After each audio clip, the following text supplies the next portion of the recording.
오늘 본문의 말씀은 다윗이 하나님이 자기를 모든 원수의 손에서 구원해 주신 것에 대해서 감사하며 찬양하는 그런 내용입니다.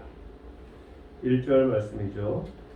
여호와께서 다윗을 모든 원수의 손과 사울의 손에서 구원하신 그날에 다윗이 이 노래의 말씀으로 여호와께 아뢰어. 다윗은 자신의 모든 원수의 손과 특별히 사울의 손에서 자신을 구원해 주신 하나님의 은혜가 감사해서 이 노래를 지었다라고 고백합니다. 우리가 이미 익히 알고 있는 것처럼 다윗은 정말로 엄청난, 말로 표현할 수 없는 고난을 당한 사람이죠. 다윗 하면 영광의 자리만 생각하는데 사실 그렇지 않았어요. 다윗의 삶은 고난의 삶의 연속이었습니다. 근데 다윗이 이러한 엄청난 고난을 당한 시기가 조금은 아이러니합니다. 다윗이 고난을 당한 시기가 언제인가 하면 아버지 밑에서 한가롭게 양하실 때 다윗이 고난을 당했습니까? 네, 성경에는 아버지 밑에서 고난을 당했다는 말은 한마디도 없죠. 찾아와 싸우고 곰과 싸워 이겼다라는 말은 있지만 다윗이 아버지 밑에서 양을 칠 때 힘들었다, 어려웠다, 고난당했다, 환난당했다 이런 말은 없어요. 근데 언제부터 다윗이 고난을 찾아왔죠? 바로 다윗이 하나님으로부터 기름 부음을 받은 이후에 말로 표현할 수 없는 엄청난 고난을 당했습니다. 그 고난이 얼마나 크고 힘들었던지 다윗은 오늘 본문에서 이렇게 고백하고 있습니다. 5절로 6절 말씀인데요. 사망의 물결이 나를 애우고 불의의 창수가 나를 두렵게 하였으며 수월의 줄이 나를 두르고 사망의 올무가 내게 이르렀도다. 다윗이 자기의 모든 원수들과 또 사울로 인한 고난이 얼마나 컸으면은 사망, 불의의 창수, 수월의 줄, 사망의 올무 이런 단어를 쓰면서 표현했습니다. 결국 이런 단어의 표현의 의미는 무엇인가 하면은 죽음과 같은 그런 고난 가운데 다윗이 처했다는 것이죠. 죽음과 같은 고난, 죽음에 이르기 직전까지 당하는 그 어려움, 그 두려움, 수월의 줄이 지옥으로 자기를 끌고 가는 그런 줄이 자기를 지옥으로 끌고 가는 거예요. 죽음과 같은 올무가, 죽음과 같은 덫이 그의 삶에 수없이 있었다라고 이야기하는 것이죠. 다윗이 당한 고난, 우리가 성경을 통해서 알고 있지만 아마 여러분들이 당한 고난과 비교할 수 없는 엄청난 고난을 당한 사람이죠. 그래서 오늘 다윗이 자기가 어떠한 고난을 받았는지 이렇게 표현하고 있는 것입니다. 근데 이러한 고난은 사실 다윗뿐만 아니라 오늘 살아가는 우리의 삶에도 얼마나 자주 일어나는지 모릅니다. 예수님을 믿는 사람들이 조금은 착각하는 것이 있어요. 그것은 무엇인가 하면 예수 믿으면 모든 것이 다 만사 형통해야 한다는 것이죠. 예수 믿으면 무조건 잘 되고 복 받고 힘들고 어려운 일이 없어야 한다고 생각을 합니다. 그러니까 예수를 믿으면 이제 이후로 고난은 전혀 없을 것이라고 착각을 하는 것이죠. 그래서 예수 믿은 이후에 나에게 어려움이 오면 도대체 예수님 왜 그러세요? 하고 우리가 항변하지 않습니까? 그러나 분명한 것은 예수님을 믿은 이후에도 여전히 고난은 우리에게 찾아온다는 것입니다. 그래서 예수 믿으면 무조건 잘 된다고 생각하는 것은 정말로 착각이죠. 잘못된 생각입니다. 예수 믿어도 여전히 우리에게 환난과 고난이 얼마나 자주 닥치는지 모릅니다.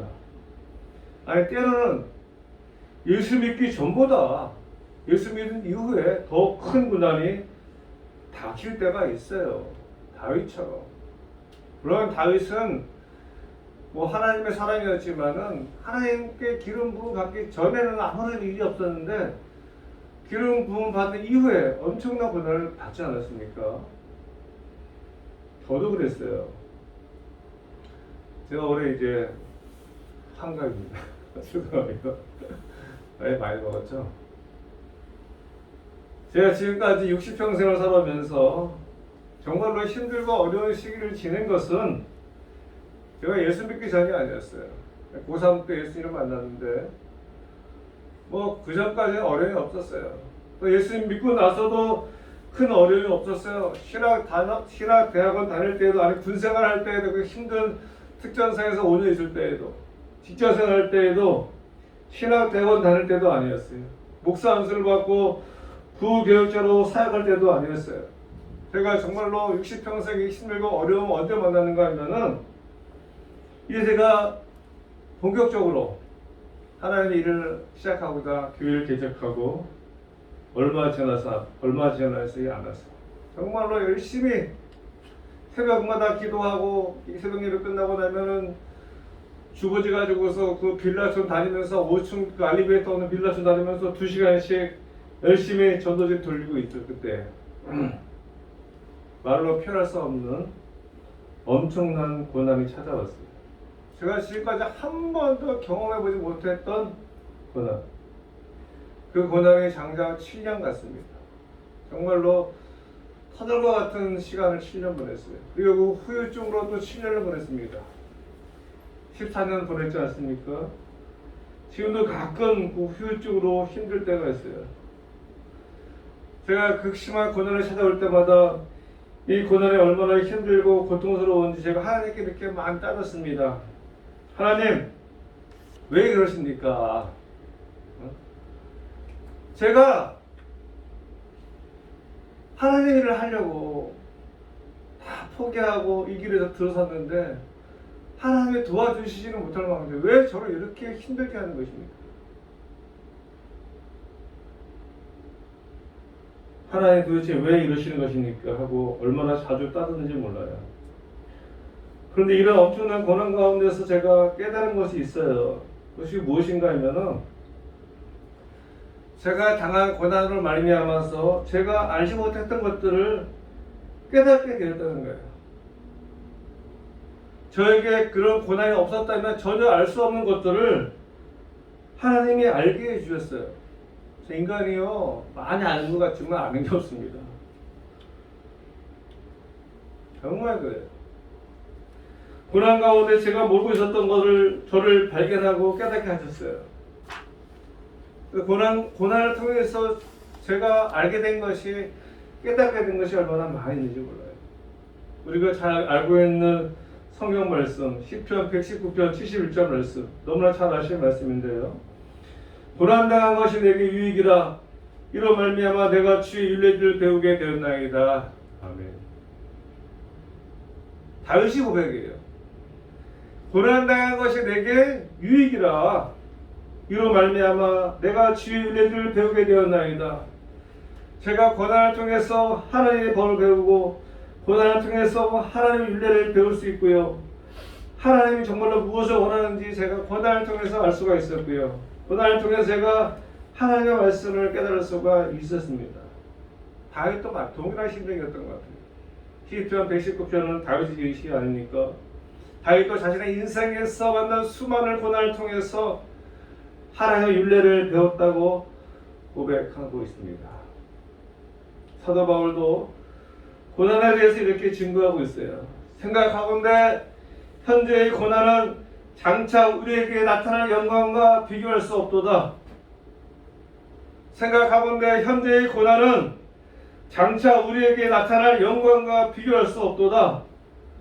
고난이 크다는 겁니까? 영광이 크다는 겁니까? 고난은 잠깐이고 영광은 영원하다는 것이죠. 그 고난이란 바 우리가 영광으로 들어가는 문이라는 말씀이에요. 고난을 통해서 영광이 주어진다는 것이죠. 우리가 자주 쓰는 말, no cross, no crown. 십자가 없으면 멸류관도 없다. 고난이 없으면 영광이 없다는 말씀이죠. 진리예요. 회사 사람도 이렇게 말을 합니다. 회사 사람들은 어떻게 말하는가 하면은 눈물 젖은 빵을 먹어보지 않고는 인생을 논하지 말아라. 일리가 있는 말이죠. 정말 힘들고 어렵고 인생의 고난의 쓴맛을 본 사람만이 인생을 노래할 가치가 있다는 것이죠. 뭘 좀 안다는 것이죠. 우리 인생에서 고난과 영광은 불가문의 관계인 것 같습니다. 깊은 절망적인 고통을 느껴보지 못한 사람은 진정한 영광의 맛을 알 수가 없는 것이죠. 그래서 고난이 크면 클수록 영광이 크고 큰 기쁨이 오는 거예요. 그래서 그리스도인은 고난을 하나님께서 나를 연단시키는 도구라고 생각하고 있고요. 나를 향하신 하나님의 부르심, 고난을 통해서 하나님은 나로 하여금 하나님께 가까이 오게 하시는 거예요. 목마른 사심의 시냇물을 찾아 갈급함 같이 하나님이 우리의 영을 갈급하게 하셔서 하나님을 찾게 하시는 거예요. 고난을 통해서. 고난이 없으면 우리는 하나님을 찾지 않습니다. 고난은 우리가 영광으로 들어가는 문이고요. 고난 가운데서 하나님께서 나와 함께 하시므로 말미암아 하나님의 보호를 느낄 수 있는 또한 귀한 시간이기도 하죠. 그래서 우리는 우리에게 다가오는 고난에 대해서 두려워하지 않는 것이죠. 오히려 담대한 믿음으로, 담대한 마음으로 하나님을 바라보며 소망 가운데 인내하는 거예요. 그리고 우리가 당하는 고난 가운데 우리가 분명하게 알고 있는, 내가 고난 가운데 내가 분명하게 알고 있는, 믿고 있는 한 가지가 있는데 그것이 무엇인가 여러분 아시죠?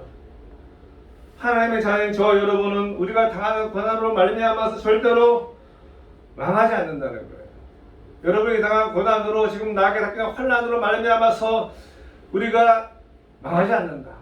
실망할 수 있고요, 낭망할 수 있고요, 절망할 수 있어요. 하지만 절대로 망하지 않는다는 거예요. 왜냐하면은 하나님 우리를 가만히 내버려 두시지 않으세요. 사실 고난이 오면은 모든 사람들이 다 두려워하죠. 그죠? 다 두려워합니다. 걱정이 되고요, 염려가 되고, 근심이 되고, 마음이 우울해지고, 불편해지고, 불안해하고, 기쁨이 사라지고, 근심으로 가득합니다. 그런데요, 이러한 모든 부정적인 생각은 하나님이 주는 생각이 아니에요.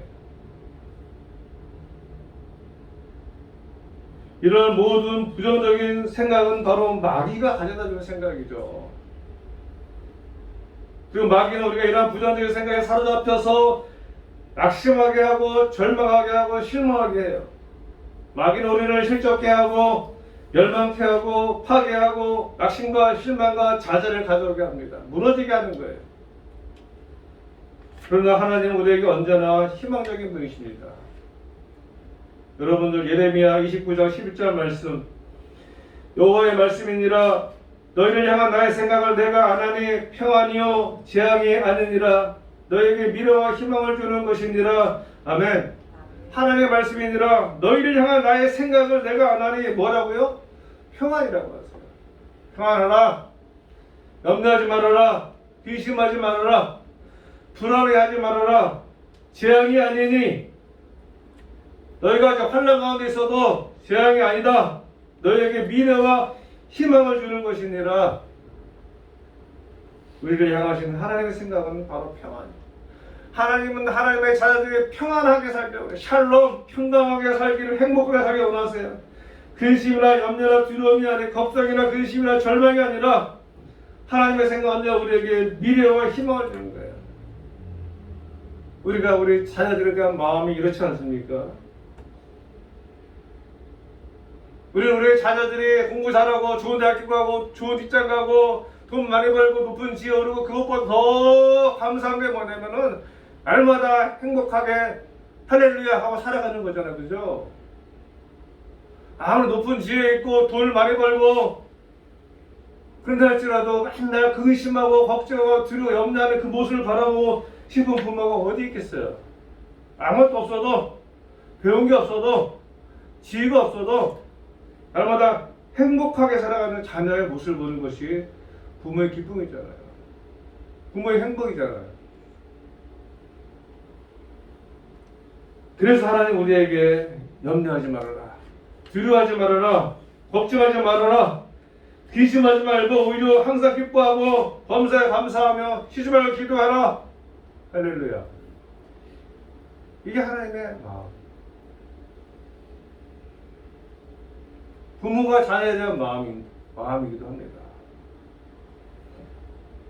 그리고 하나님 우리에게 고난 가운데 이렇게 기뻐하고 감사하라고 하신 이유가 있어요. 그것은 무언가 하면은 하나님의 자녀인 저와 여러분이 고난 가운데 있을 때, 환난 가운데 있을 때 하나님은 절대로 그냥 가만히 보고 계시는 분이 아니시라는 것이죠. 아니, 좀 더 구체적으로 말씀을 드리면 하나님은 하나님의 자녀들이 절대로 망하게끔 그냥 내버려 두시지 않는다는 거예요. 고난 가운데서 우리가 고난으로 인해서 꼬꾸라지게 그냥 내버려 두시지 않으신다는 거예요. 오늘 다윗이 그의 고난 가운데 어떻게 합니까? 7절 말씀. 내가 환난 중에서 여호와께 아뢰며 나의 하나님께 아뢰었더니 그가 그의 성전에서 내 소리를 들으시며 나의 부르짖음이 그의 귀에 들렸도다. 다윗이 그의 환난 가운데서 죽음과 같은 사망 가운데서 하나님께 아뢰입니다. 그의 아픔을, 그가 당하는 고통을, 그의 환난을 하나님께 호소하는 거예요. 여호와께 아뢰며 나의 하나님께 아뢰었더니 하나님 어떻게 했습니까? 그가 그의 성전에서 내 소리를 들으시며 나의 부르짖음이 그의 귀에 들렸도다. 할렐루야. 하나님이 들으셨다고 합니다.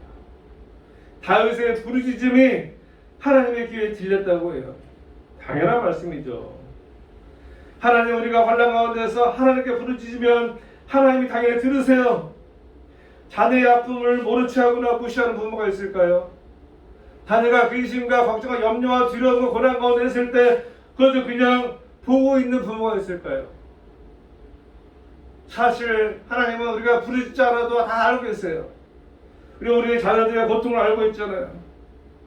자녀가 어려운 가운데 있을 때, 환난 가운데 있을 때 도움의 손길을 내밀지 않는 부모가 어디 있을까요? 하나님도 마찬가지죠. 하나님의 자녀 우리가 환난 가운데 부르짖으면 하나님께서 들으신다고 말씀하십니다. 듣기만 하실까요? 듣기만 하실까요?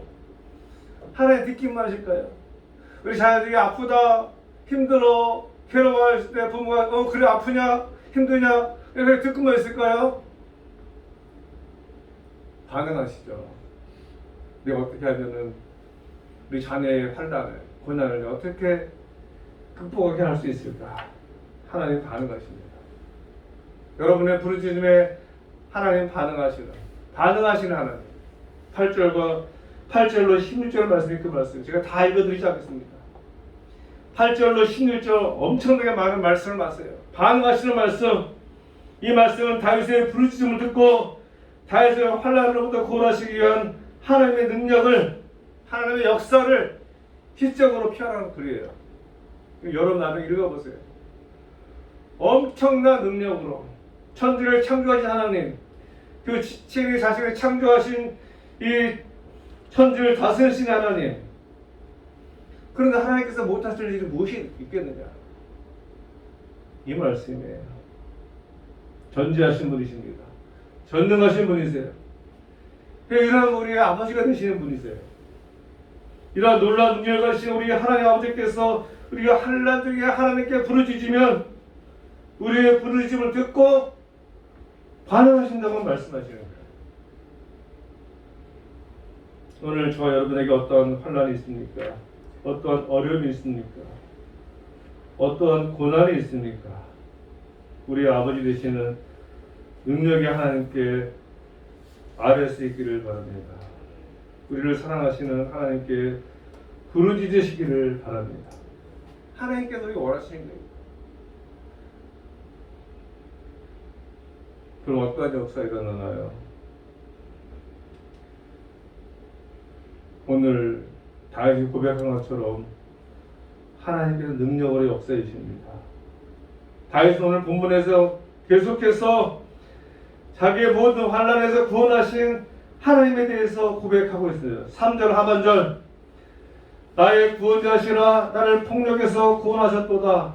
4절에 내 원수들에게서 구원을 받으리로다. 17절에 나를 건져내셨도다. 18절 나를 강한 원수와 미워하는 자에게서 건지셨으며 19절 그들이 나의 재앙의 날에 내게 이르렀으나 여호와께서 나의 의지가 되셨도다. 20절에 나를 또 넓은 곳으로 인도하시고 나를 기뻐하심으로 구원하셨도다.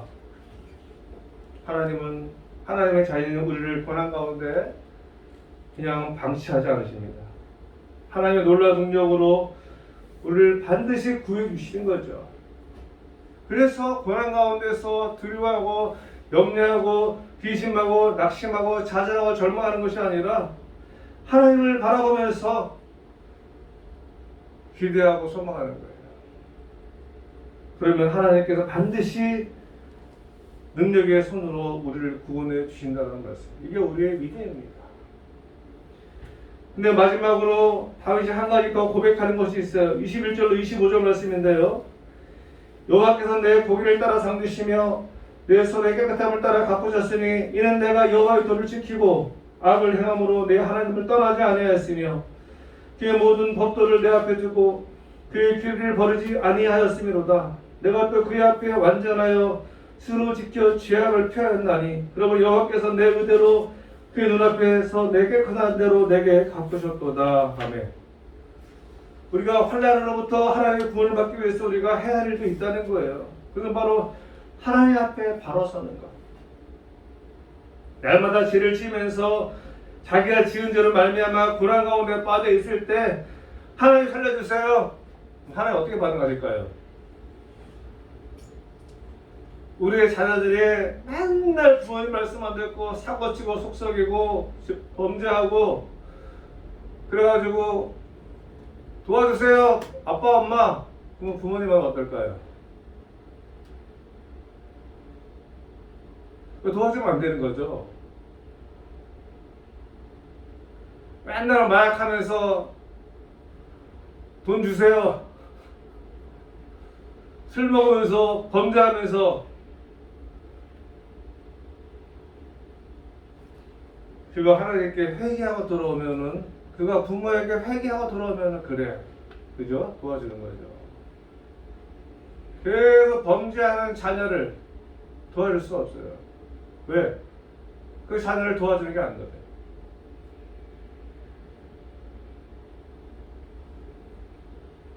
우리가 다윗의 고백을 유심히 볼 필요가 있어요. 내가 어떻게 살아왔는지. 그래서 오늘 26절 28절 하나님께 말씀하십니다. 자비한 자에게는 주의 자비하심을 나타내시며 완전한 자에게는 주의 완전하심을 보이시며 깨끗한 자에게는 주의 깨끗하심을 보이시며 사악한 자에게는 주의 거스르심을 보이시리이다. 주께서 곤고한 백성을 구원하시고 교만한 자를 다 살피사 놔두시리이다. 그래. 우리가 물론 완벽할 수 없어요. 온전할 수 없어요. 의도치 않게 잘못할 수 있고요. 부족하고 연약해서 범죄할 수 있습니다. 하지만 우리가 나의 모든 연약함을 하나님께 고백하며 하나님 도와주세요. 하나님 안 도와주실 분이 아니시죠. 제가 가끔 이야기하지만 우리 자녀들이 잘못 자주 하잖아요. 잘못해놓고 뻔뻔스럽게 자기 잘못을 깨닫지 못하면 부모가 너무나 아파요. 하지만 자신의 잘못을 고백하고 제가 잘못했어요, 용서해주세요, 그럼 부모의 마음이 기쁜 거예요. 이 말씀을 뵙겠습니다. 다윗이 고백한 대로 다윗이 엄청난 환난 가운데서 다윗을 구원해 주신 하나님이 오늘도 저와 여러분이 당하는 모든 환난에서 반드시 구원해 주실 줄로 믿습니다. 이러한 하나님을 신뢰하시기 바랍니다. 제가 요즘 마음이 참 여러 힘든데 기도하는 게 있어요. 하나님, 능력의 하나님을 제가 신뢰하지 못하는 것 같아요. 하나님의 말씀을 신뢰하지 못합니다. 내 마음의 문제가 아니라 내 상황의 문제가 아니라 하나님의 말씀을 믿지 못하는 것이 문제인 것을 깨닫게 됩니다. 하나님은 이렇게 말씀하셨는데 이 말씀을 우리를 신뢰하지 못하는 거예요. 내가 부르짖어라. 내가 너의 부르짖음을 듣고 내가 반응할게. 내가 너를 구원할게. 그래서 오늘 다윗이 고백한 것처럼 여호와 나의 반석이시여 나의 요새시여 나를 위하여 나를 건지시는 자시여 내가 피할 나의 반석의 하나님이시여 나의 방패시여 나의 구원의 뿌리시여 나의 높은 망대시여 그의 피할 나의 피난처여 나를 구원자시라. 이런 고백이 저와 여러분에게 날마다 있기를 간절히 소망합니다. 그래서 코로나뿐만 아니라 우리가 살아가면서 당한 모든 환난 가운데 사슴이 목마른 사슴이 시냇물을 찾게 갈급함처럼 하나님을 찾을 수 있는 저와 여러분 되시길 간절히 소원합니다.